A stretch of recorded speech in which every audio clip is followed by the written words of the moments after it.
Canada experienced many of the drought conditions we experienced, and it never got cold really while we were up there.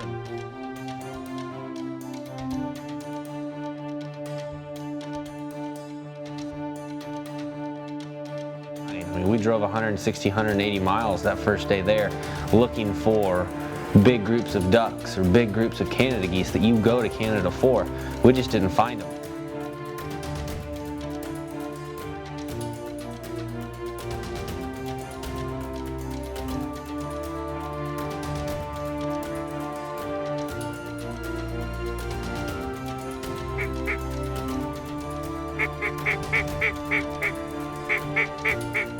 Even though we didn't get the full experience like what we thought we were going to get, it still was a heck of a lot of fun. There's still a lot of snow geese up there, and I guarantee that if we were to go back, or if we go back and it's the right time and you hit it right and the ducks are there in full force, there's nothing like it.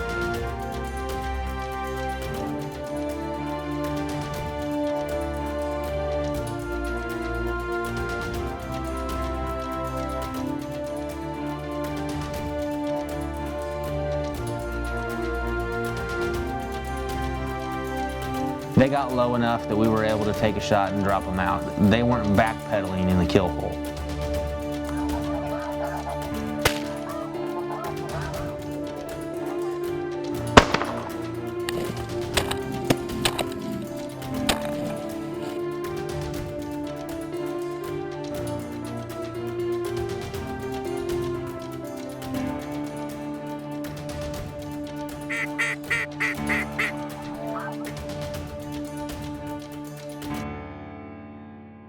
Was it worth the money, the time? Absolutely, man. It's Canada. Was Canada successful for us? Yeah, it was a successful trip. I mean, we killed a lot of birds. Did we kill as much as what we wanted to go up there and kill? No, we didn't pile up the ducks. We didn't pile up the Canada geese. You know, what people typically go up there for before their normal duck season starts back home. But, you know, we made do with what we had.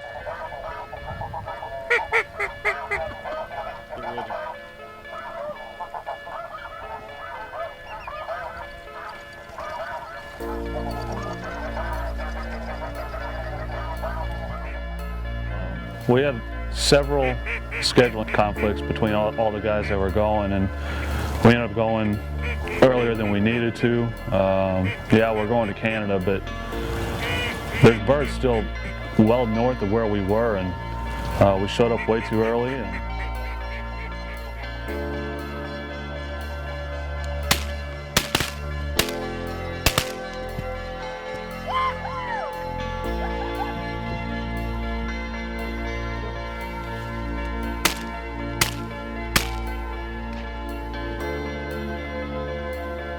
Hunting waterfowl, weather's king, and Canada experienced many of the drought conditions we experienced, and it never got cold really while we were up there. And a lot of the potholes that would usually be filled with water holding a bunch of birds, they were dried up, and you know, a lot of them were just dust bowls. And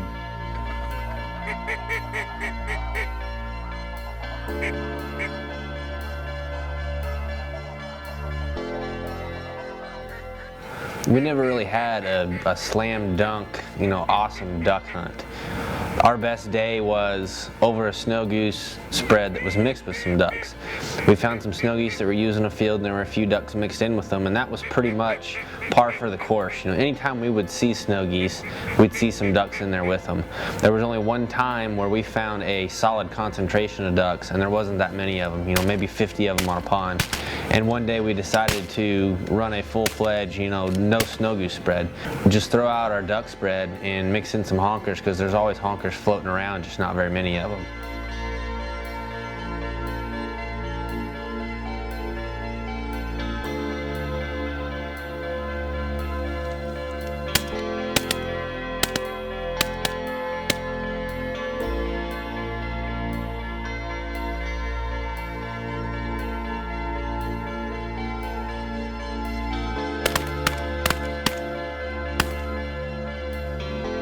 It was just too warm, it was too early. We had to hunt what was there. You know, there's a lot of things that Since this was my first time, this was Chris's first time, there were things that we didn't think about. Obviously, you got to have your passport.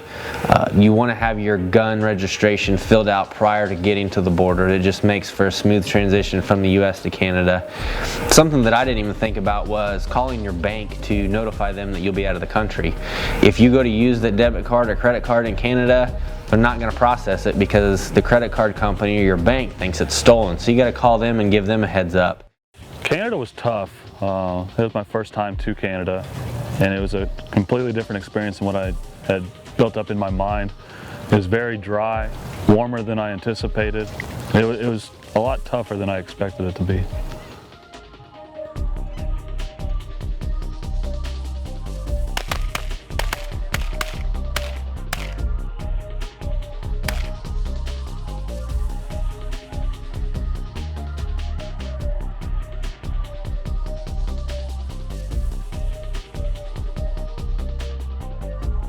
We had everything packed to the gills, even the cab of the truck. I mean, we rode 27 hours with stuff in our laps.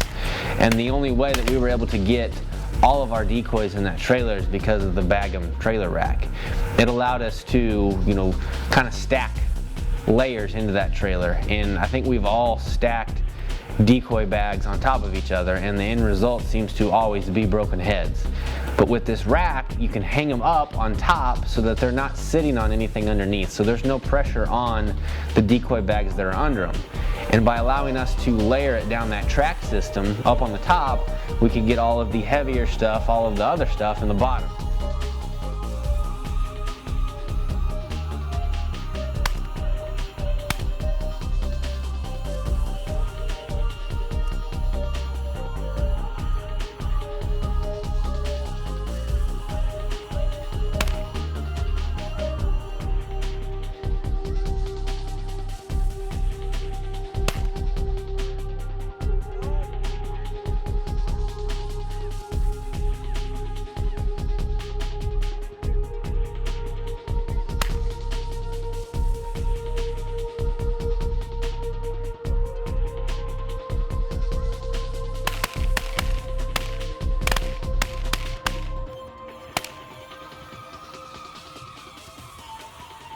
The biggest group of Canada geese that we saw was on that pond that we hunted the first day, and we never really seen them.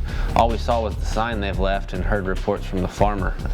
Other than that, if you saw 50 honkers together, that was a big group. And it wasn't for the sake of not trying. I mean, we drove 160, 180 miles that first day there looking for big groups of ducks or big groups of Canada geese that you go to Canada for. We just didn't find them. Where we were hunting that whole time we were up there was a 45-50 minute drive from our hotel. Did we want to go any further? Not really, not on a daily basis. We found that concentration of snow geese with a few ducks, a few honkers mixed in that first day. That's where we hunted that area, predominantly the rest of the week.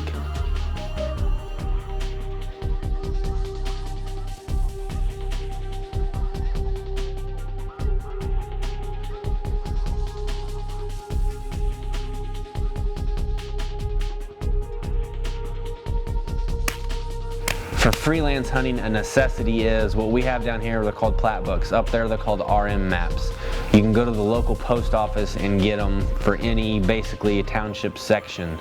If you're going to knock on doors and try to find opportunities to hunt, it's a necessity. You got to have it. It doesn't cost a lot of money. It's a big map. It folds up.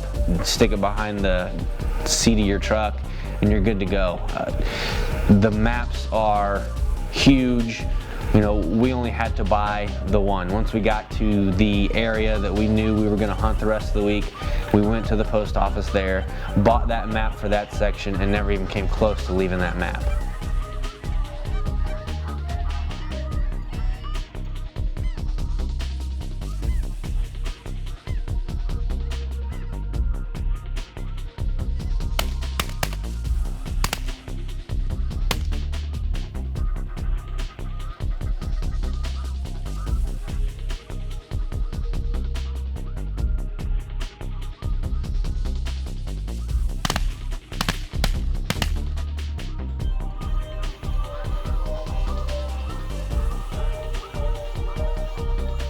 Was it worth the 27-hour drive, was it worth the money, the time?